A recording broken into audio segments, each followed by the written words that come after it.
Welcome back to the Ungal New World of Education Zoology YouTube channel. Today we will see about PGTRB Zoology Unit 8th one. நம்ம first unit ஃபுல்லாக முடிச்சிட்டோம். அது UGTRBக்கும் நிறைய time நடத்தியிருந்தோம், and பிஜிக்கும் நடத்தியிருந்தோம். அதுக்கு notes நான் நிறையவே கொடுத்துருக்கேன். ஸோ அதனால போர்டில் எடுக்கல கிளாஸ் ஃபுல்லாகவே நம்ம வந்து டைப்பிங்கில் தான் பார்த்தோம். நீங்கள் பிடிஎஃப் கேட்டிருந்ததுனால இனி வர்ற கிளாஸ் வந்து கொஞ்சம் நம்ம கிளாஸ் போட்டுட்டு நடத்திட்டு அதுக்கப்புறமா வந்து பிடிஎஃப் வந்து ரெடி பண்ணி தரேன். அதை வந்து நான் டெஸ்கிரிப்ஷனில் கொடுக்குறேன், நீங்கள் என்னென்னு ஓப்பன் பண்ணி பார்த்துக்கோங்க. அதோட நம்மளோட டெலகிராமோட அட்ரஸும் வந்து நான் கொடுக்குறேன். அந்த லிங்க்கையும் வந்து அதில் ஜாயின் பண்ணிக்கோங்க.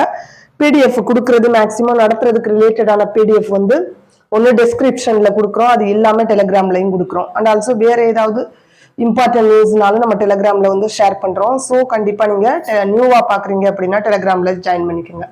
ஓகே ஃப்ரெண்ட்ஸ் வாங்க வீடியோக்குள்ளே போகலாம். ஃபர்ஸ்ட்டு இது வந்து இன்னைக்கு தான் ஸ்டார்ட் பண்ணுறோம். யூனிட் 8th ஒன்ல இம்யூனிட்டி, ஆன்டிபாடிஸ் ஆன்டிஜென்ஸ் இருக்குது. ஸ்பெசிஃபிக் அண்ட் நான் ஸ்பெசிஃபிக்கில் தான் வந்து இம்யூனிட்டி வந்துடுது. அதனால ஸோ இதை வந்து டைரெக்டாக நான் இம்யூனிட்டிக்கே போயிடுறேன். ஆன்டிபாடி ஆன்டிஜென்ஸ் வந்து நம்ம அடுத்தடுத்து வர்றதுனால அதில் நம்ம இன்டீரியராக பார்த்துக்குவோம். ஓகேவா? இப்போ டைரெக்டாக இம்யூனிட்டி பார்க்கலாம். இது யூனிட் 8th ஒன்ல இருக்கு. இம்யூனிட்டி அப்படின்னு சொல்லும்போது நோய் எதிர்ப்பு சக்தி அப்படின்னு வந்து தமிழ்ல வந்து சொல்றோம். நோய் எதிர்ப்பு சக்தி, what is the meaning of immunity?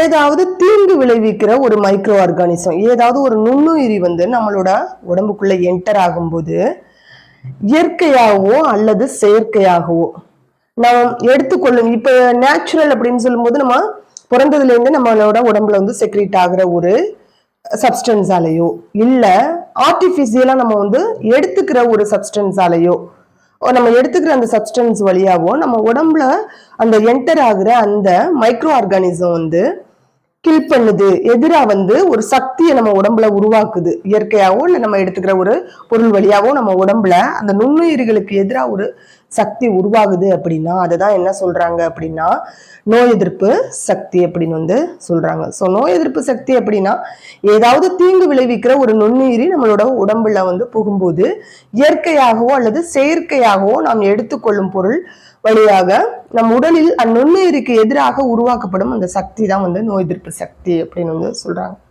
கொடுக்குற நோட்ஸ் வந்து கூகுளில் பார்க்குறோம், அண்ட் ஆல்சோ புக்ஸை ரெஃபர் பண்ணி போடுறோம். வேறு யூடியூப்பில் அதுக்கு ரிலேட்டடாக யாரெல்லாம் என்ன கொடுத்துருக்காங்க, அது வந்து மெடிக்கல் லைனாக இருக்கட்டும், இல்லை காலேஜஸ் லெவலில் இருக்கட்டும், இல்லை ஸ்கூல் லெவலில் இருக்கட்டும், எல்லாத்தையும் கேதர் பண்ணி உங்களுக்கு எது ரொம்ப இம்பார்ட்டன்ட் அண்ட் ஆல்சோ எது வந்து எக்ஸாமில் ரிலேட்டடாக அடிக்கடி கேட்டிருக்காங்களோ அதுக்கு ரிலேட்டடாக பாயிண்ட்ஸை வந்து கேதர் பண்ணி தான் போடுறேன். நம்ம வந்து ஃபுல்லாக வளவடன்னு போட்டால் கூட நம்மளால் மைண்டில் அவ்வளவையும் சேவ் பண்ண முடியாது. ஸோ எது இம்பார்ட்டனோ அதை மட்டும்தான் போடுறோம். அதே நேரத்தில் அது படித்தா அந்த டாபிக் ஓவராலாக கவர் ஆகணும். அந்த மாதிரி தான் வந்து இதுவரை உள்ள நோட்ஸும் வந்து கொடுக்குறோம்.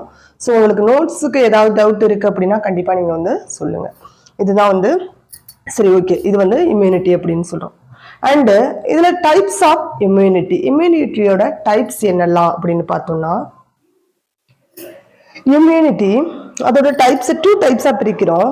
ஃபர்ஸ்ட் இன்னேட் இம்யூனிட்டின்னு சொல்கிறோம். இன்னேட் இம்யூனிட்டி ஆர் குறிப்பிடு தன்மையற்ற, அதாவது நான் ஸ்பெசிஃபிக் அப்படின்னு வந்து சொல்லுவோம். ஓகேவா? இன்னேட் ஆர் குறிப்பிடு தன்மையற்ற ஆர் அல்ல அப்படின்னா இயற்கையான அப்படின்னு வந்து சொல்றோம். அதுவும் இல்லை அப்படின்னா வந்து நேட்டிவ் இம்யூனிட்டி அப்படின்னு வந்து சொல்றோம். ஸோ இந்த இந்த இன்னேட் இம்யூனிட்டிக்கு வேற என்னெல்லாம் பேருன்னு கூட கேட்கலாம். இன்னேட் இம்யூனிட்டின்னு சொன்னாலும் குறிப்பிடுத்தன்மையற்ற ஆர் நான் ஸ்பெசிஃபிக் அப்படின்னாலும் நேச்சுரல் ஆர் நேட்டிவ், இது எல்லாமே ஒரே immunity, that is inherit immunity.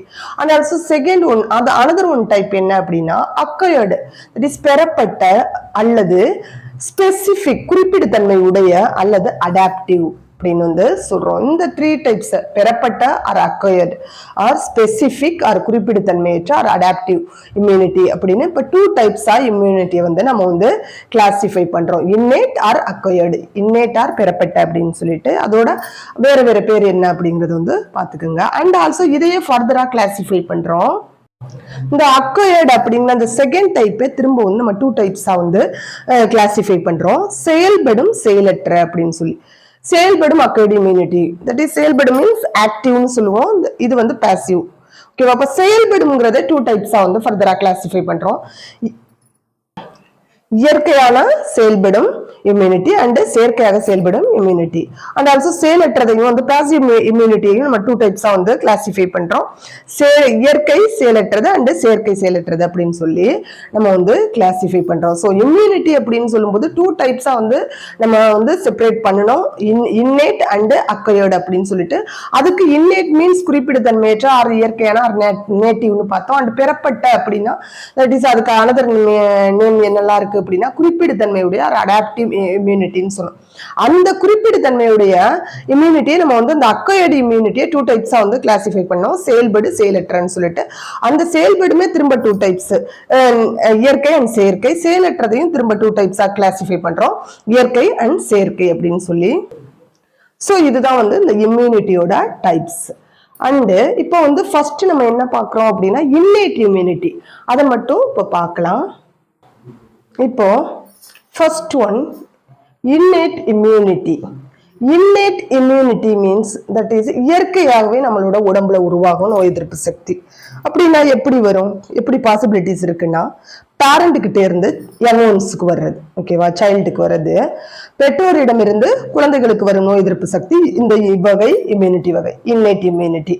நம்ம எதுவும் ஆர்டிஃபிஷியலா எடுத்துக்கல, நம்மளோட பேரண்ட் கிட்ட இருந்து அம்மா அப்பா கிட்ட இருந்து குழந்தைங்களுக்கு வருது. இதை தான் நம்ம என்ன சொல்றோம்னா innate immunity அப்படின்னு சொல்றோம். ஸோ இந்த இம்யூனிட்டி வந்து என்னென்ன ஃபேக்டர்ஸ் எல்லாம் வந்து இந்த இம்யூனிட்டியை கொடுக்குது நம்ம உடம்புல அப்படின்னு பார்த்தோம் அப்படின்னா, அதுக்கு வந்து ஒரு 7 டைப்ஸான ஃபேக்டர்ஸ் வந்து இந்த இம்யூனிட்டியை வந்து கொடுக்குது.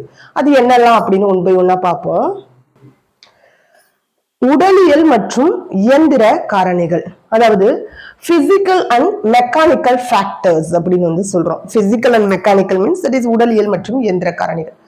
அண்ட் உயிர்வேதிய காரணிகள், தட் இஸ் பயோகெமிக்கல் ஃபேக்டர்ஸ் அப்படின்னு சொல்லுவோம். Cellular factors and genetic factors and body temperature. And next இந்த வீக்கம் சொல்றோம் இல்லையா, அது இன்ஃப்ளமேஷன்ஸ். நெக்ஸ்ட் வந்து இன்ஃப்ளமேஷன்ஸ்க்கு அப்புறம் ஃபீவர் வருது, காய்ச்சல் வருது. இதெல்லாம் என்ன சொல்றோம்னா இன்னேட் இம்யூனிட்டியை வந்து உருவாக்குற ஃபேக்டர்ஸ், நம்மளோட உடம்புல பாடியில நேச்சரா வந்து இருக்கக்கூடிய, நேச்சுரலா இருக்கக்கூடிய ஃபேக்டர்ஸ். இதுதான் வந்து இன்னேட் இம்யூனிட்டிக்கு காரணம் அப்படின்னு வந்து சொல்றாங்க. ஸோ ஃபர்ஸ்ட் ஒன் உடலியல் மற்றும் எந்திர காரணிகள், உயிர்வேதிய காரணிகள், செல்லுலார் ஃபேக்டர்ஸ் அண்ட் மரபு காரணிகள். நெக்ஸ்ட் உடல் வெப்பநிலை, வீக்கம், காய்ச்சல், இதெல்லாம் சொல்றோம். இப்போ ஃபர்ஸ்ட் ஒன் இன்னைக்கு நம்ம வந்து இந்த ஃபர்ஸ்ட் ஒன்னை மட்டும் பார்க்கலாம். உடலியல் மற்றும் இயந்திர காரணிகள், that is physical and mechanical factors.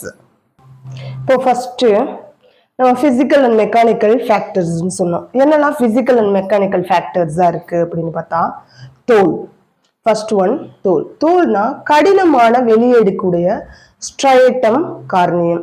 தோலோட கடினமான ஒரு பகுதியா வந்து இருக்கு வெளியேடுக்கு.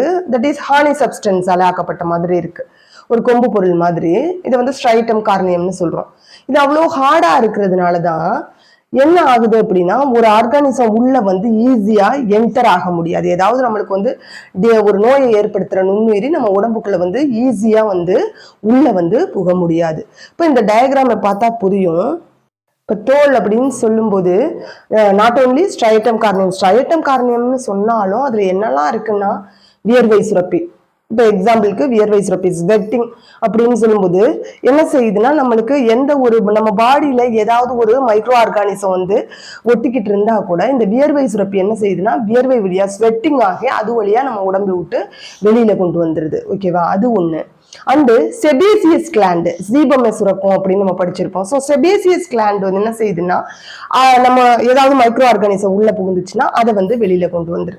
இந்த ஸ்ட்ரைட்டம் கார்னியம், அதான் ஹார்டான சப்ஸ்டன்ஸ்ன்னு சொன்னோம்.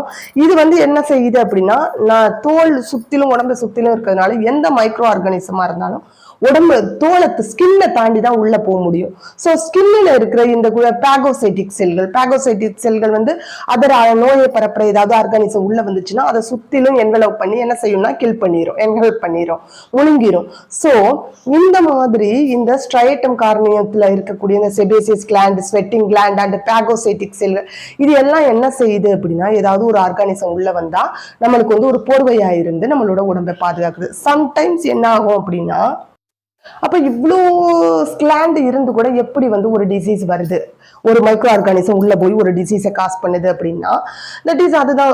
ஒருவேளை தீக்காயம் ஏதோ ஒரு பேர்ன்ஸ்னாலயோ இல்ல வூண்ட் ஏதோ கீழே விழுந்து புண்ணு அடிபட்டு அந்த மாதிரி நம்ம தோல் இழப்பு ஏற்பட்டுச்சு அப்படின்னா, ஸ்கின் வந்து ஒரு அஃபெக்ட் ஆகி அந்த இடத்துல ஒரு பிரேக் டவுன் வருது அப்படின்னா, அந்த பிரேக் டவுன் ஆன இடத்து வழியா என்ன செய்யுதுன்னா அந்த மைக்ரோ ஆர்கானிசம் வந்து உடம்புக்குள்ள வந்து பாடிக்குள்ள என்டர் ஆயிருது. ஓகேவா? ஸோ எந்த ஒரு பிரேக் டவுன் இல்லாம லாஸ் ஆஃப் ஸ்கின் தோல் இழக்காம இருக்கும்போது எந்த ஒரு மைக்ரோ ஆர்கானிசமும் உள்ள போக முடியாது. ஏன்னா நம்மளோட ஸ்கின் வந்து நம்மளை ப்ரொடெக்ட் பண்ணுது. ஸோ இதுதான் வந்து தோல். நெக்ஸ்ட் மியூக்கஸ் இருக்கு. மியூக்கஸ் மீன்ஸ் இது வந்து கோழை. மியூக்கஸ் கிளாண்ட் எப்போதும் எதை செக்ரேட் பண்ணும்னா மியூக்கஸ் செக்ரேட் பண்ணும். கோழை பொருள்னு சொல்லுவோம். வளவளன்னு அந்த வளவளப்பு தன்மையோட இருக்கும். இந்த கோழை என்ன செய்யுது அப்படின்னா, நுண்ணுயிர்கள் வந்து இப்போ ஒரு நம்ம எடுத்துக்கிற ஃபுட் வழியாவோ இல்ல ஒரு வூண்ட் வழியாவோ இல்ல ஒரு தீக்காயம் பட்டதோ ஏதோ லாஸ் ஆஃப் ஸ்கின் அது வழியா என்ன செய்யுதா உள்ள போச்சு அப்படின்னா, அதுக்கு அடுத்த ப்ராசஸ் என்ன ஆகுதுன்னா இந்த மியூக்கஸ் வந்து அங்க கோழையை சுரந்து அந்த நுண்ணுயிரி மைக்ரோ ஆர்கானிசம் உள்ள போனது இன்னும் உள்ள போயிடாம ஃபர்தரா வந்து அது உள்ள போகாம அந்த கோழையில ஒட்டிக்கிறோம். இது ஏன்னா கோழை மீன்ஸ் தட் இஸ் ஒரு கொழகொழப்பான சப்ஸ்டன்ஸ். ஸோ அதுல ஒட்டிக்கிருச்சு அந்த மைக்ரோ ஆர்கானிசம்னா கண்டிப்பா அதால என்ன செய்ய முடியாதுன்னா உள்ள இன்னும் அது வந்து ப்ராசஸ் பண்ண முடியாது, ப்ராக்ரஸ் பண்ண முடியாது, முன்னேறி போக முடியாது. ஸோ அப்ப என்ன செய்யுதுன்னா கோழையில ஒட்டிக்கிற வைக்குது, அந்த மைக்ரோ ஆர்கானிசத்தை உள்ள விடாம ஒட்டிக்கிற வைக்குது. ஸோ மியூக்கஸ் வந்து ஒரு நம்மளுக்கு வந்து ப்ரொடெக்டிவ் லேயரா இருக்கு. And next சிலியா. சிலியா அப்படின்னு சொல்லும்போது நம்மளோட சுவாச குழல்கள்ல வந்து ரெஸ்பிரேட்டரி ட்ராக்ட்ல வந்து இருக்கு அப்படின்னு நம்ம படிச்சிருப்போம். இந்த சிலியா என்ன செய்யுதுன்னா எபித்திலியல் செல்களோட இணைந்து நம்மளோட ரெஸ்பிரேட்டரி ட்ராக்ட்ல இருக்கு, சுவாச குழல்ல இருக்கு. ஸோ இந்த ஏர் வழியா நம்ம வந்து இந்த மைக்ரோ ஆர்கானிசம் நம்மளோட உடம்புக்குள்ள போகுது, நம்மளோட ரெஸ்பிரேட்டரி ட்ராக்டுக்குள்ள போகுது அப்படின்னா அங்க இருக்கிற இந்த எபித்திலியல் செல்களோட இருக்கிற இந்த சிலியாக்கள் என்ன செய்யும்னா இதோட ஒரு மூவேஷன் வழியா இது வந்து ஒரு பிரஷ் மாதிரி இருக்கும். அந்த என்ன செய்யும்னா அந்த மூவேஷனை கொடுத்து ஒரு அலை வடிவத்துல அசைஞ்சு அந்த நுண்ணுயிர்களை பிரஷ் எப்படி கிளியர் பண்ணும் அந்த மாதிரி இது வந்து என்ன செய்யுது அப்படின்னா நுண்ணுயிர்களை வந்து உள்ள விடாம அசைவின் மூலமா உள்ளே செல்ல விடாம வந்து தடுக்குது சிலியாக்கள். எங்கன்னா ரெஸ்பிரேட்டரி ட்ராக்ட்ல. அண்டு நெக்ஸ்ட் நம்ம பார்க்க போறது வந்து காஃபிங் அண்ட் ஸ்னீசிங், இருமல் மற்றும் தும்மல். இருமல் தும்மல் எப்படி வந்து மைக்ரோ ஆர்கானிசத்தை வந்து ரிலீஸ் பண்ணுது பார்த்தோம் அப்படின்னா, ஆல்ரெடி வந்து சிலியாக்கள் வந்து என்ன செய்யுது அப்படின்னா மூவேஷன் பண்ணி அந்த மைக்ரோ ஆர்கானிசத்தை மேற்கொண்டு ப்ராக்ரஸ் ஆகாம வந்து பேரியர் பண்ணுது அப்படின்னு சொன்னோம். இந்த ஸ்னீசிங் காஃபிங் வழியா அந்த ரெஸ்பிரேட்டரி ட்ராக்ட் வழியா உள்ள போன அந்த மைக்ரோ ஆர்கானிசம் என்ன செய்யுதுன்னா நம்ம தும்முறது வழியாவோ இல்லை இருமுறது வழியாவோ அந்த சிலியாவில் ஒட்டிக்கிட்டு இருக்கிறது அப்படியே வந்து சிலியா மேலே தள்ளி விடும். டக்குன்னு நம்ம இருமல் தும்மல் வழியா வெளில வந்து போயிடும். ஸோ அந்த மாதிரி வந்து நோய் பரப்புற அந்த நுண்ணுயிரிகளுக்கு இருந்து நமக்கு பாதுகாப்பு கிடைக்குது இந்த இருமல் தும்மல் வழியா. Next peristalsis. பெரிஸ்டால்சிஸ் மூவ்மெண்ட்னாலே நம்மளுக்கு குடல் இயக்கம்னு சொல்லுவோம். குடல்ல வந்து பெரிஸ்டால்சிஸ் மூவ்மெண்ட் இருக்கு அப்படின்னு சொல்லிட்டு, peristalsis is nothing but that is wave like structure, wave ஷேப்ல வந்து மூவ் பண்றதுதான் சொல்லுவோம். இதெல்லாம் தாண்டி நம்ம தோல் வழியாவோ இல்லை இருமல் தும்மல் வழியா இது வழியாலாம் தாண்டி இன்னும் உள்ள போகும்போது குடலுக்குள்ள இன்டெஸ்டைனுக்குள்ள போகும்போது அந்த நுண்ணுயிரிகளை வந்து என்ன செய்யுதுன்னா இந்த பெரிஸ்டால்சிஸ் மூவ்மெண்ட் வழியா அலை வடிவத்துல குடல் வந்து நகர்றது வழியா கூட அந்த மைக்ரோ ஆர்கானிசத்தை வந்து உள்ள போடாம தடுக்குதுன்னு சொல்றாங்க. ஏன் அப்படின்னா பெரிஸ்டால்சிஸ் மூவ்மெண்ட் பண்ணும்போது கண்டிப்பா வந்து என்ன ஆகும்னா டைம் எடுக்கும். அந்த டைம்ல நம்ம ஸ்டொமக்ல இருக்கக்கூடிய அந்த ஆசிட்டா இருக்கட்டும் வேற அதர் அந்த சப்ஸ்டன்ஸா இருக்கட்டும் என்ன செய்யுதுன்னா இந்த மைக்ரோ ஆர்கானிசத்தை கில் பண்ணிடுது, டைஜஷன் பண்ணிடுது அப்படின்னு சொல்றாங்க. ஸோ மேற்கொண்டு டிசீஸ் ஏற்படுத்தாம பாதுகாக்குது அப்படின்னு வந்து சொல்றாங்க. ஸோ இதுவும் வந்து ஒன் ஆஃப் த பேரியரா வந்து இருக்கு. அண்ட் நெக்ஸ்ட் பார்த்தோம்னா கண்ணீர் சுரப்பி. கண்ணீர் சுரப்பி அப்படின்னு சொல்லும்போது லாக்ரிமல் கிளாண்ட் தான் என்ன செய்யுதுன்னா கண்ணில் வந்து இந்த செக்ரீஷன் பண்ணுது, இந்த கண்ணீரை வந்து சுரக்குது. இப்போ கண்ணில் ஏதாவது ஒரு மைக்ரோ ஆர்கானிசம் பட்டுருச்சு அப்படின்னு நம்ம உடனே என்ன செய்வோம், கண்ணை போட்டு தேய்ப்போம். அண்டு கண்ணீர் தண்ணி வரும். அப்போ கண்ணீர் தண்ணி வர்றது வழியா என்ன செய்யுதுன்னா உள்ள போன மைக்ரோ ஆர்கானிசத்தை வெளில வந்து கொண்டு வந்து விட்டுருது. அண்ட் ஆல்சோ உமிழ்நீர் சுரப்பி. உமிழ்நீர் சுரப்பி அப்படிங்கும்போது வாய் வழியா நம்ம எடுத்துக்கிற ஃபுட் வந்து என்ன செய்யுது அப்படின்னா வந்து வாயில வந்து சலைவா வழியா ஏதோ ஒரு மைக்ரோ ஆர்கானிசம் உள்ள வரும்போது நம்ம என்ன செய்வோம், நார்மலா நம்மளை மீறியே நம்ம என்ன செய்வோம்னா நம்ம சலைவாவை துப்பிடுவோம். ஸோ அது வழியா அது உள்ள போகாம தடுக்கப்படுது. அண்ட் சிறுநீர் குழாயும் ஒன் ஆஃப் த பேரியரா இருக்கு. ஏன் அப்படின்னா இப்போ யூரினரி இன்ஃபெக்ஷன் இதெல்லாம் சொல்றாங்க. அப்ப என்ன ஆகுது அப்படின்னா இந்த சிறுநீர் குழாய் வழியா வந்து இன்ஃபெக்ட் ஆகும்போது அந்த மைக்ரோ ஆர்கானிசம் என்ன செய்யுது, உள்ள வரும்போது இந்த சிறுநீர் குழாயே என்ன செய்யும் அப்படின்னா யூரின் வழியா அதை வந்து ரிலீஸ் பண்ணி விட்டுரும். ஸோ இதுவும் ஒன் ஆஃப் த பேரியரா வந்து இருக்கு. ஸோ இது எல்லாம் என்ன செய்யுது அப்படின்னா பிசிக்கல் அண்ட் மெக்கானிக்கல் பேரியரா இருந்து நம்மளோட உடம்புக்குள்ள வந்து மைக்ரோ ஆர்கானிசம் வரும்போது அதை வந்து அப்போஸ் பண்ணி தடுத்து வெளில விடுறதுனால நம்மளுக்கு நோய் எந்த விதமான நோயும் வராம நம்ம வந்து பாதுகாப்பா இருக்கிறோம். ஸோ இதுதான் வந்து இந்த பிசிக்கல் அண்ட் மெக்கானிக்கல் ஃபேக்டர்ஸ் அப்படின்னு வந்து சொல்றோம். இன்னேட் இம்யூனிட்டியில உள்ள பிசிக்கல் அண்ட் மெக்கானிக்கல் ஃபேக்டர்ஸ் அப்படின்னு சொல்றோம். அண்டு நான் இதுவரை பிடிஎஃபாக தான் கொடுத்துருந்தேன். இப்போ வந்து அது வந்து ஃபர்ஸ்ட் யூனிட்டுக்கு நோட்ஸ் நிறையா இருந்ததுனால நம்ம டைரெக்டாக நிறைய டைம் நடத்தி இருக்கிறதுனால பிடிஎஃப் வந்து கொடுத்துருந்தேன். இப்போ என்ன செய்கிறோம் அப்படின்னா இந்த யூனிட் வந்து கொஞ்சம் எலாபரேட்டாக ஸ்டடி பண்ணணும். ஏன் அப்படின்னா அந்த அளவுக்கு நோட்ஸ் உங்களுக்கு கிடைக்க மாட்டேங்குது தமிழ்ல. ஸோ இதை வந்து கொஞ்சம் ஸ்லோவாக தான் வந்து நடத்தணும், 1 by 1. பட் எல்லாத்தையும் ஓரளவு கவர் பண்ணுற மாதிரி வந்து நடத்துகிறேன். நீங்கள் அடிக்கடி எந்த புக்கு யூஸ் பண்ணுறீங்கன்னு கேட்குறீங்க. பட் நான் வந்து புக்குன்னு ஒரு புக்கு மட்டும் யூஸ் பண்ணுறது கிடையாது. கூகுளில் பார்க்குறேன் அண்ட் ஆல்சோ யூடியூப்பில் பார்க்குறேன். என்னோட புக்கை வந்து நான் வந்து ரெஃபர் பண்ணுறேன். ஸோ இதெல்லாம் ரெஃபர் பண்ணி அண்ட் ஆல்சோ ப்ரீவியஸ் இயர் கொஸ்டின்ஸில் இந்த இம்யூனாலஜின்னு எடுத்துக்கிட்டால் அதுக்குள்ள ரிலேட்டடாக என்னென்ன கொஸ்டின்ஸ் எல்லாம் எடுத்திருக்காங்க இதெல்லாம் கம்பைன் பண்ணி எது இம்பார்ட்டன்ட்னு பார்த்து அதை மட்டும்தான் வந்து நான் சொல்கிறேன். வளவளன்னு கொடுத்தாலும் உங்களால் மைண்டில் சேவ் பண்ணி அவ்வளவையும் படிக்க முடியுமா அப்படிங்கிறது வந்து தெரியல. ஸோ முக்கியமானதாக இம்பார்ட்டனாக அதே நேரத்தில் வந்து கொஸ்டின்ஸ் அடிக்கடி கேட்கப்பட்ட பகுதிகள் வந்து கண்டிப்பாக சொல்லுவேன். எல்லா டாபிக் வைஸாகவே நடத்துகிறேன். பட்டு இம்பார்ட்டன்ட் கொடுத்து இதை சொல்கிறேன். ஓகேவா? இது இப்போ வந்து இப்போ நடத்தி முடிச்சுட்டு நம்ம வந்து பிடிஎஃப் வந்து டெஸ்கிரிப்ஷன்லையோ இல்லை நம்மளோட டெலிகிராம் குரூப்பில் வந்து ஜாயின் பண்ணிக்கோங்க. அதில் கண்டிப்பாக ஒவ்வொன்று லெசன் முடிச்சதும் பிடிஎஃப் வந்து ஷேர் பண்ணுறோம். ஸோ கண்டிப்பாக டெலிகிராம் வந்து நம்ம டெஸ்கிரிப்ஷனில் கொடுத்துருப்போம். ஸோ அதில் ஜாயின் பண்ணிடுங்க. பிடிஎஃப் கொடுக்குறேன், அதை படித்து பாருங்கள். கிளாஸுக்கு அப்புறம் பிடிஎஃப் அண்ட் வீக்லி நம்ம ஃபுல்லாக யூனிட் முடிச்சதுக்கப்புறம் டோட்டலாக டெஸ்ட். இதுதான் நம்ம ஃபாலோ பண்ணுற மெத்தடு. ஓகேவா? சரி, இதை பற்றி உங்களோட கமெண்ட் என்னங்கிறத கண்டிப்பாக கமெண்ட் செக்ஷனில் சொல்லுங்கள். அண்டு ஒரு லைக் கொடுக்க மறக்காதீங்க. தேங்க்யூ.